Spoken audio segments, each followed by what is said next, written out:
Being as it's 5 o'clock, I'd like to call the August Planning Commission meeting to order. Look for a motion to adopt the agenda. Also move. I'll second it. Motion made and second to adopt the agenda. All in favor? Aye. Opposed? And it's adopted. Look for approval of the July 22nd, 2021 meeting minutes. I'll make a motion for approval of the minutes. And I'll second it. Motion's made and seconded to approve the meeting minutes. Everybody in favor? Aye. Aye. Opposed? Meeting minutes approved. Retzloff site plan. Probably you, Chad, huh? Nope, Dave will take Dave? it. So he sent some documents in. It's not a full-blown site plan. I did talk to him earlier today, and I'm meeting with the developer to come up with all the other requirements of that, the photovoltaic stuff, the landscape plan and so on. So he probably won't have that ready till next meeting. So he did, we have some stuff in the packet that he did send, showing like vehicle parking, how the lots laid out and so on. But I think we need some more documentation before we can actually approve a site plan. So, Okay. So do we have to get back to Retzloff? yes, yeah. Okay, So we're gonna meet next week and I'll tell him exactly what he needs to, because there's quite a few requirements in the site plan, stuff in our Okay. ordinance, and they don't have all the documents for that. So, all right. I mean, we can kind of look over what they have, but yeah, there's not a landscape plan in here.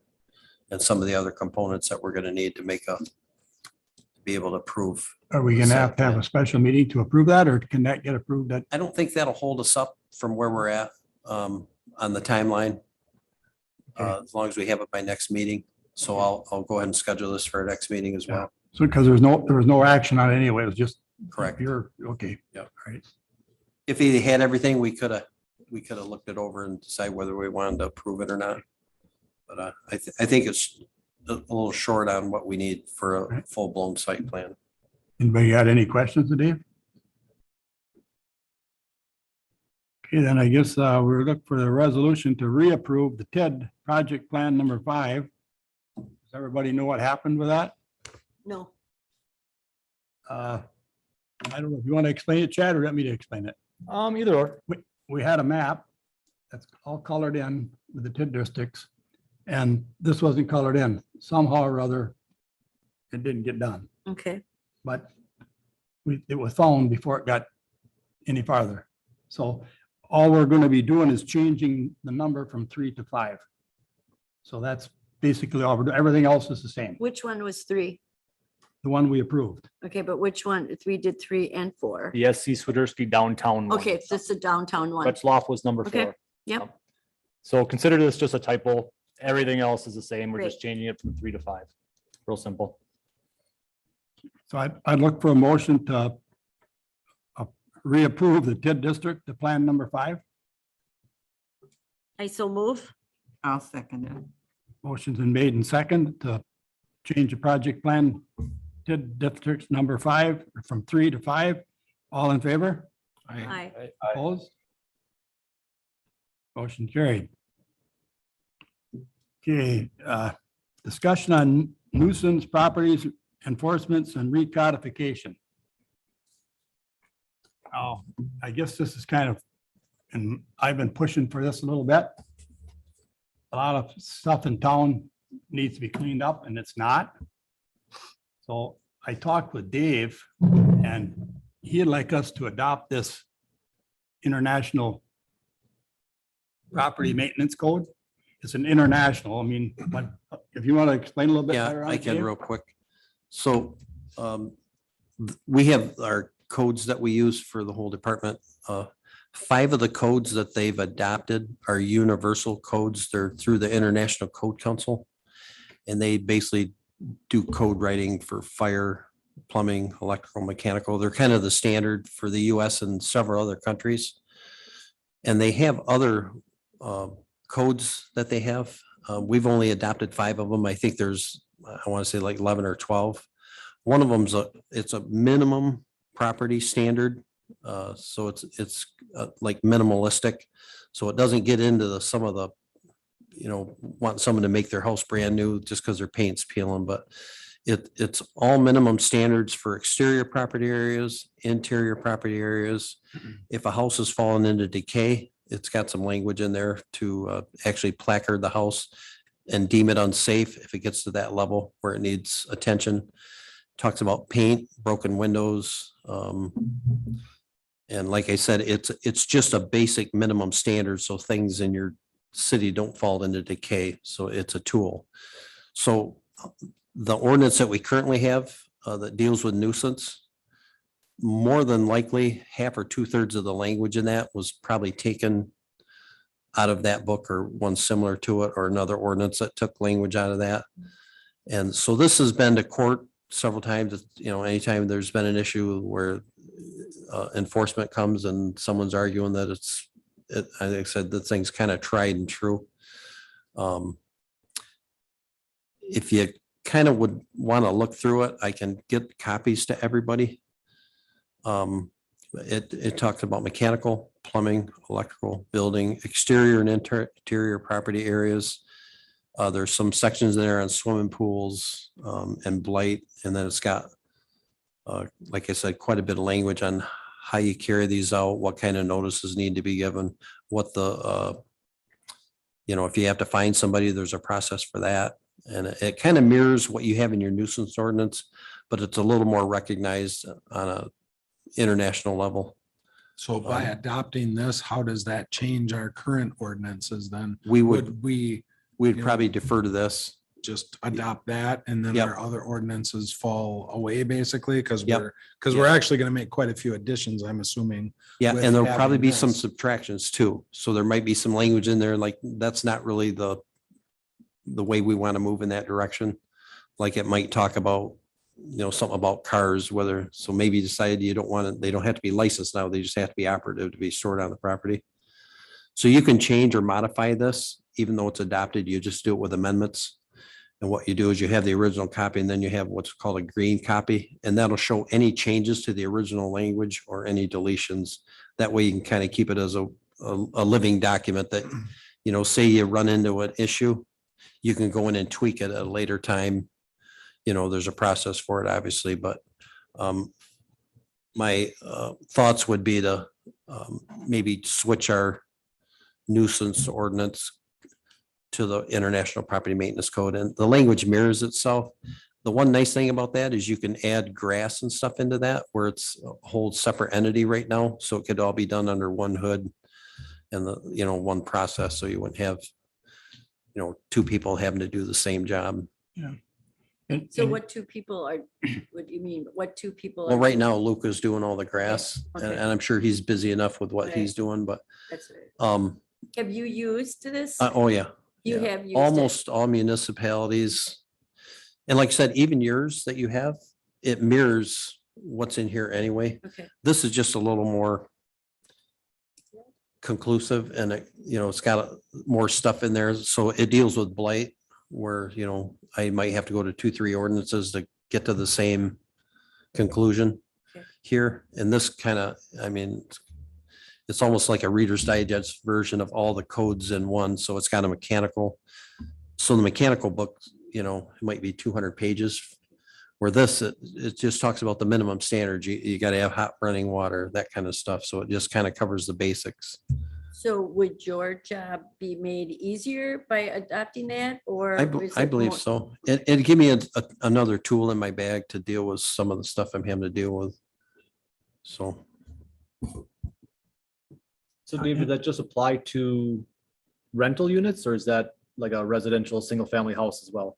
A lot of municipalities use this for the rental ordinance too, but you have a housing ordinance here, which is basically pretty similar. And anytime so I was at a rental property yesterday, I had a tenant that was having some issues on Cedar. So I was up there and so I could go through our code books and kind of pull all that stuff together and but that book there kind of covers all the, and it, as you can see, it's not a real thick code. Yep. And it allows a little bit of discretion on my part to determine the level of whether it's a safe place to live or just a quick letter to the owner saying, hey, your smoke detector is not working. Mhm. So instead of going to the fire code and then the building code and kind of bringing them all together, that one's kind of it's an all-in-one tool to kind of deal with the housing stuff. And obviously you have your building codes for new construction, all that. That's a whole different beast. This is for existing dwellings. And if you ever down the road decided to have a rental program where you kind of have maybe a 2-year cycle where you're walking through the rentals and making sure that the smoke detectors are working, they have a carbon monoxide tester, there isn't a hoarding issue there, or they don't have hot and cold running water, that kind of stuff. It kind of catches some of that stuff to kind of keep your properties to a little higher standard, especially if you're going to have to start more rentals, probably with the, things moving in the direction they seem to be moving in.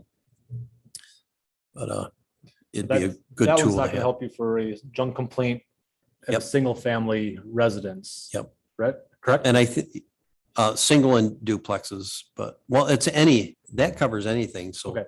technically that could have been used on the bar here. Mhm. I mean, I used 4 or 5 different codes to get to the same stuff that I probably could have got to in that. And like I said, that's been through the court systems all over the country, and it's an international code, so it's pretty well recognized. Throughout not only this state, but all other states. That's what I think is good. That way, if someone questions something, you can say, hey, this is not just city of New London. This Right. is the whole country. Yep. And then, Kind of gives you some backup of Right. what you're doing. so say you wanted to regulate, say how firewood's stored on a property, you can go in there and alter that code to have something specific to New London that you want to have, or something that you don't like in there, we can just take out. So we could work on that, because the trash ordinance that we have is kind of weak. It doesn't really cover some of the stuff. Like in there, it's got stuff about if it creates a harborage for rodents. Rats and stuff, Yeah, where the code that you have doesn't necessarily have that. So kind of in a roundabout way, it's saying you just can't have a big brush pile on your property, just kind of sitting there, so. But it's just something I thought maybe we're maybe gonna do some tweaks to the zoning code, and I think that might be a good place to start, so. It sounds to me like a great idea. And I'm thinking, maybe this group, we can look at 1 or 2 of these each month, and see if there's something on this code that we want to do. And this can be, Compared to what we've got. right. And I mean, this might be over a year, we're looking at, to look at all this stuff on here. And with Dave kind of giving us guidance, Mhm. we can kind of, tweak our stuff to go along with this, and it gives us some backbone because there's so many times in town here that when Paul, we dealt with that Rosh up there by the Franklin Apartments. Yeah. I mean, constantly going up there, this guy, going to this guy, going to this guy, and you couldn't do nothing. Right. And there's another one up in the top of the hill up there the same way. I mean, you feel like your hands are tied. I've had people complain to me for the 6 years. I've been over 6 years, and for 6 years, I've had 2 people up there complaining about the same property, and we haven't done one single thing about it. And every time they see me, you haven't done anything. 6 years. So can you tell me how adopting this is gonna change the outcome for one of those individuals compared to the ordinances we have now? I can address that. So the current code you have doesn't go through and kind of list, okay, you can't have this, and this. So what you do is, and even it's called exterior property areas in there. They don't call it junk or blight, but it deals with disabled motor vehicles, junk and blight. So you can go in there and kind of tweak that. And so I did go up to the property that he mentioned. Some or most of the stuff he's got outside technically doesn't fit in the criteria that you currently have. that we currently have? So what you do is you add some language in there that they can't have outdoor storage of stuff that's not manufactured for outdoor use. So you could have a grill, you could have bicycles, you could have yard rakes, all that kind of stuff. But stuff that isn't manufactured for outdoor use, with the exception of tires, we don't allow those either. You can go in and say, hey, just add in there any outdoor storage not manufactured for outdoor use. And that kind of keeps, so they got to get it in the garage or out of sight if it's not manufactured for outdoor use. So obviously, any equipment that was built to be in the outdoors they could have out there. So it kind of gives you a little better way to kind of, because like I said, I went up there.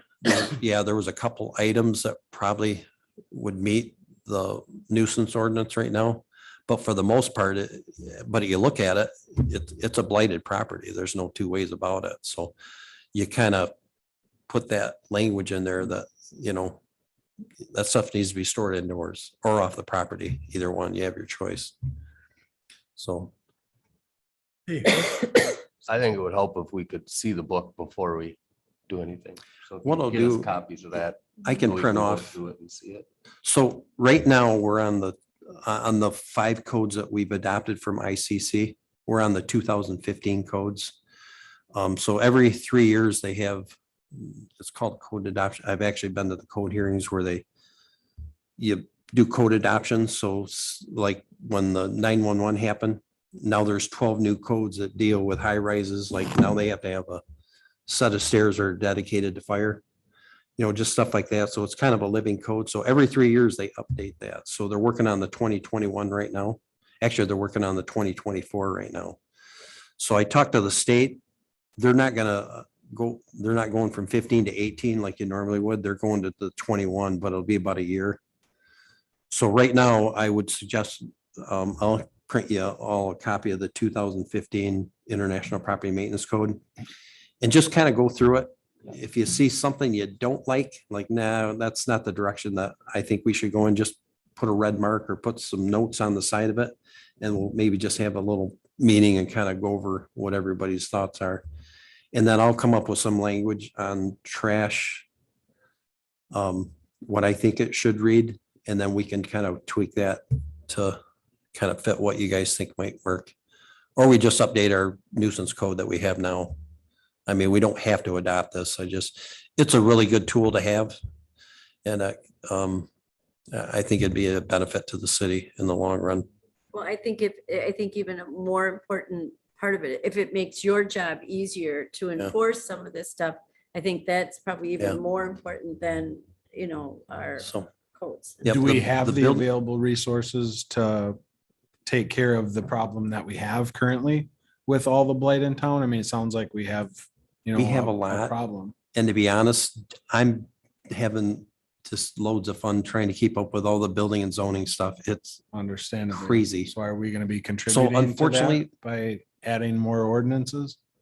Or is it gonna be? Well, I mean, I understand what we're trying to do. We're trying to give you more yeah, range to enforce more types of things. But with that said, when you go to a house and enforce that and the neighbor has a flower pot that's not compliant, that's gonna come up yeah. on your desk as well then. So are we opening a bigger box?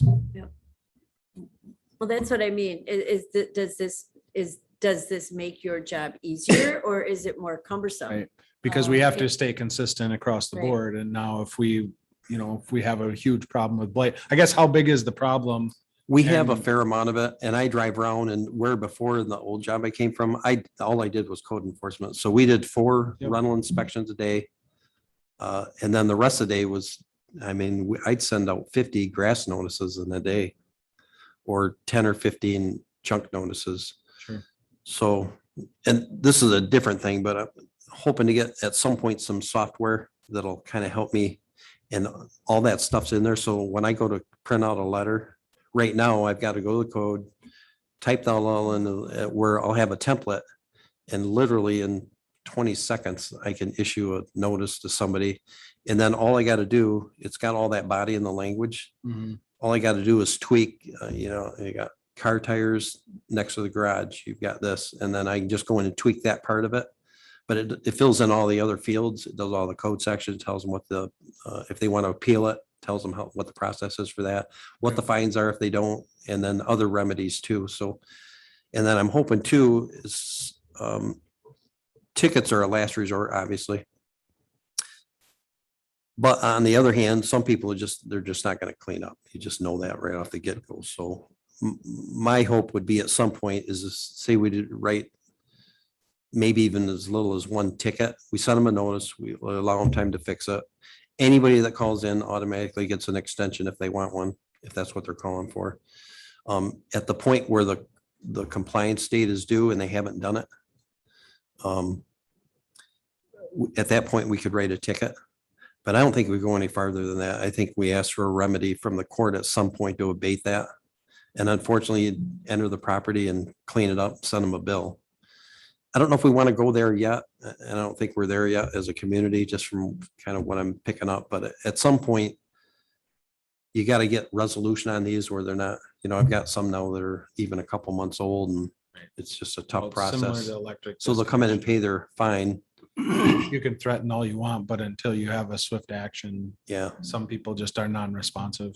Well, and even the fine, they'll come in and pay their $100 or something and it buys them another 2 months till you write them another ticket. So you're kind of chasing your tail, but Right. it's probably going to be a slow process getting this to work right, but Mhm. I think this would be a step in the right direction to kind of make things, so if we are going to deal with them, this would make obviously who's ever job's doing it easier. So. I think that's kind of what I was looking for is something that makes it easy, maybe easier for him, but at least you got a record of all this stuff and put some teeth into the ordinance because they just thumb their nose at you. I know Paul dealt with it a lot and he was frustrated with it.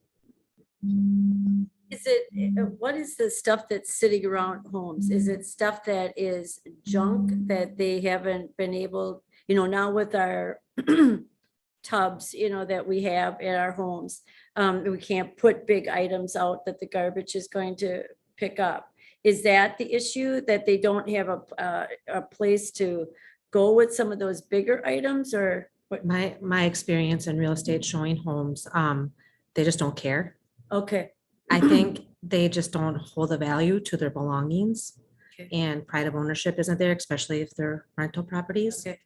So they maybe don't have the means to bring it anywhere else too. I mean, if there's some sort of resolution we can supply for them, whether it's dumpsters, whatever it may be, if they need to, if they're willing to work with us or the city, we can supply a means of getting some of that stuff out of their yard, but I think they just are messy people for the most part. I guess what I was thinking, because I know in some of the cities that where garbage pickup is part of what city provides, they have like twice a year, maybe a large item pickup, where now you just don't have that opportunity. I don't know if that is something that would help as far Talked as, about that. getting rid of some of that junk that's just, around homes, that maybe once or twice a year that and I guess it would have to be the city that would provide it. I mean, because right now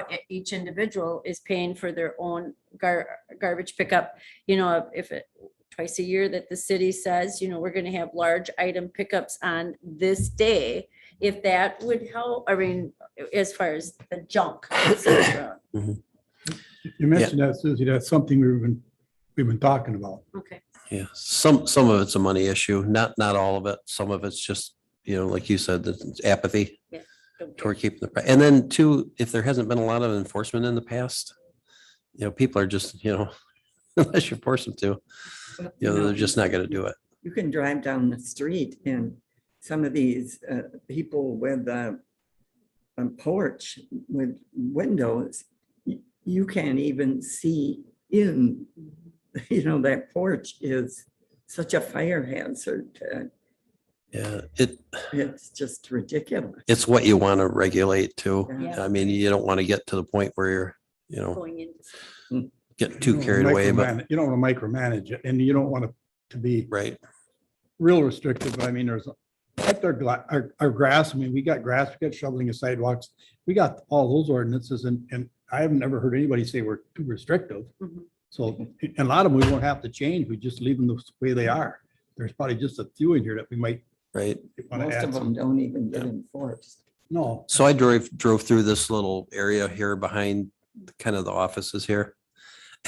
And a guy came out to talk to me and I'm looking up and I'm looking through his chimney. The bricks have been falling off and there's a hole right dead through but you drive around, there's quite a bit of blight in the city. I mean, it's not real overt. I mean, I've seen a lot worse, but there's a lot more than, if you start looking for that, I mean, just kind of driving down the street, I mean, I'm seeing quite a It's bit of it, getting and quite a few worse. houses falling into disrepair too. It's What getting about the worse. Rock the Block? Do we have pretty good participation on that? I think they were pretty close to what they expected. I think it was short at first, like 20 houses or 24 or something like that. And they were wanting 30 or somewhere around 30 something. They were getting closer. But I can't remember what the number is right now. It's possible to come up with those, like some type of voucher program where they come in and get a sticker or something to get a bulk item removed.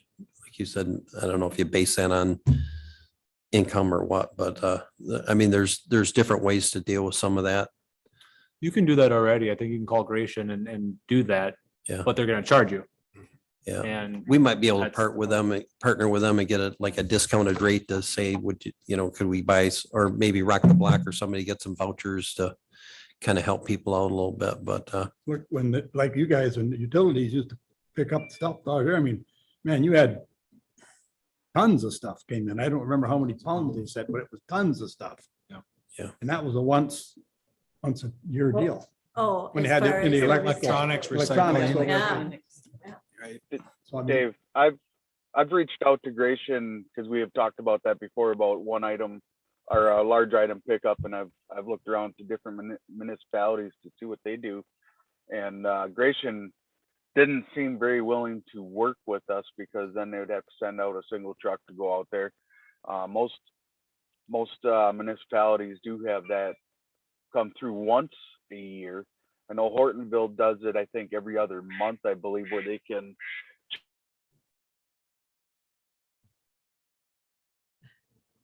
lost him, huh? we lost. still there, Mark? I'm gonna mute. Heard a duck quack and maybe his phone was calling him. It may have been, yep. Phone call. So, Not but, doing I it, mean, and everybody does it. there he is. Mark, you cut out there for a little bit, so. So it's done at a little bit of a discounted rate because they do it. I think they do it once or twice a month. I can't really remember what Hortonville did. But it's on their honor. They have to call up and prepay for it, and then they set it out and it's taken care of that way on the resident itself. But yeah, Gratian didn't seem to want to work with that at all. I called up our local dump and they were not willing to do that either. And then we also discussed about if the city were to get a dumpster or do that program, like you said, if they can get a sticker or something like that. But I think that would be putting everybody we'd be overwhelmed with it that way. But I do agree with you. I think we should visit that idea and see what we can come up with. Yeah, the large item thing's kind of hard to do just because, okay, if we do something like that with a dumpster, just like a central location and have it, then we gotta have someone man it. So we People have are gonna staff. take advantage. It's gonna be just a dump site at that point. We I have think. problems already with people illegally Right. dumping into parks all the time. I mean, we had a dumpster at one of our substations and it was in a remote area, north sub, and it ended up having 4 tires in it the Mm. day it was delivered. So who was watching that dumpster to throw? And it was, a deck ended up there and it was supposed to be for metal and it ended up, we had to get another dumpster just to haul all the junk that everybody was dumping in it. And we had the same problem at the Floral Hill brush site. Right. That's one of the reasons why we shut it down, because we were getting junk there all the time, right in front of the sign that says no garbage. No garbage, right? You know, You are so. going to be on camera. So it's a tough issue, whether we get in, I mean, the city has stepped back from this, obviously, because we don't manage it at all. But, and I do know there are some aldermen that are not in favor of getting involved either. I mean, it's a matter of, don't tell me what to do type thing. I'll take care of it myself. But on the flip side, like you said, I mean, there's people taking advantage of it. There's people not, purchasing it because they don't want to, but, but if you do it as a citywide contract, like some of the other municipalities do, would you get a better rate than you're getting now? I don't know, to be determined. And then you could put in that large item pickup every year. You could just put that in the contract if you do it as a citywide, contract. So pros and cons both ways. Yeah. Do you see most of the blight and problems with rentals or with single family? Or Historically rentals, not always, but yeah, historically rentals, because they're not gonna get the ticket anyway. It's usually the owner of the property, depending on how your ordinance is written.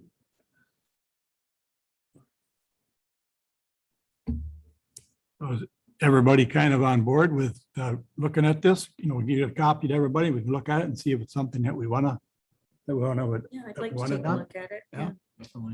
And it was just a discussion item. I was the one that talked to Dave about it. So that, I don't know, Dave, if you've had anybody complain to you about neighbors or anything? No? And I've had this one that I was talking about. Two people have been on me for years about it.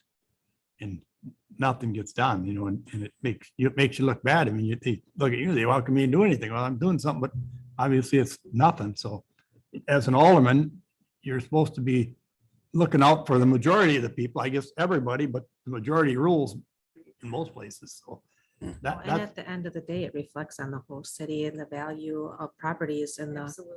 and that's what they're City of telling New you. That's what London. they're telling me, you try selling a house with that house Next next to 'em. door and they already lost their value. Right. Yeah. So it's unfortunate, but true. That's why this was brought up for discussion was Right. so if anybody wants to holler, they can holler at me. And I don't know if this process would speed things up, but I think that was before even Dave came aboard, because Chief was helping us out in doing some of this stuff. And I don't remember the process exactly, but he just talked about the process you got to go through and the steps and the letters and how many days in between. And it's not a matter of just knocking on the door and for some things, but it's a whole Yeah. legal thing you got to go through, hoops you got to jump through to get some headway as well. And that's what people don't understand. I mean, they'll tell you, well, why don't you just send a crew up there to clean the yard up? Put it on their tax bill. Yeah, it sounds like a simple solution. I mean, what I would do if it was me, if I could enforce it, I would do that, but you can't. But people don't understand that. It's a legal search and seizure if you don't do it right. Yeah. Yeah, So- so- That- And trespass and, Yeah. I mean, all sorts of stuff. So, Yeah. but there's ordinances that you can get where you just ask for the judge for some relief, like, hey, we've written the guy 2 tickets. We sent him notices. We've gone the extra mile with the guy and we're looking to, unfortunately, to the point where maybe we do send in a crew and they send them a bill, put it on their taxes or whatever to debate the issue. We have language in there to abate it now. I just don't think we've ever, Would that gone to be that. a municipal judge or would that be county judge? it state, probably or- through, I don't know, with a magistrate or even the local. Right. Yeah, they could do that. You just ask for relief. If it's over 10,000, you probably have to go to district court, Okay. but otherwise it's not. But you got anything else on it? Update on planning use and other agenda items? I don't have anything. You got something, Dave? Seemed like there was one thing it can be on the next meeting, but. Come to you later. Oh, I know what it is. 421 South Pearl is Jeff Virgin just bought that. He does insurance here in town. So he just bought that old dealership there. If you guys Malarkey's. remember that, Malarkey's, yeah. Malarkey's old place. Oh, So he's spent probably close to 150,000 on that on the inside. In fact, an antique dealer that he ran into had the original sign, and that's inside now. It's pretty cool. He donated it to him. So if you ever sell, I want it back. But anyway, he's looking to open a vintage car sales. So he's applied to the state for a dealer's license. And I told him, well, you probably should have checked with us first, but it's not, even though that was a dealership for 100 years or 101 years, the current zoning on it changed. It's not use by right now, but it is allowed under a, Conditional. Pardon? Conditional use? Yes, a conditional use, not a conditional grant, but a conditional use. Permit. So I guess there's three levels you have allowed by right. Conditional use, there was a list of 4 or 5 things. One was a car dealership. And then there's some stuff that you can still apply for outside that conditional use. It's called conditional grant. So the level of what he needs to meet that is a lot less. So he's not even planning on having vehicles outside at all. They're all going to be in the showroom, and it's already set up for that. It meets all the fire codes. So we had him go through because he stores his own personal vehicles in there. And so I think it'd be a quick, easy one because it would really change. The only thing you might notice is there's a sign out front now that says vintage cars for sale. There might be a website somewhere that might direct some people there, but he's got plenty of parking.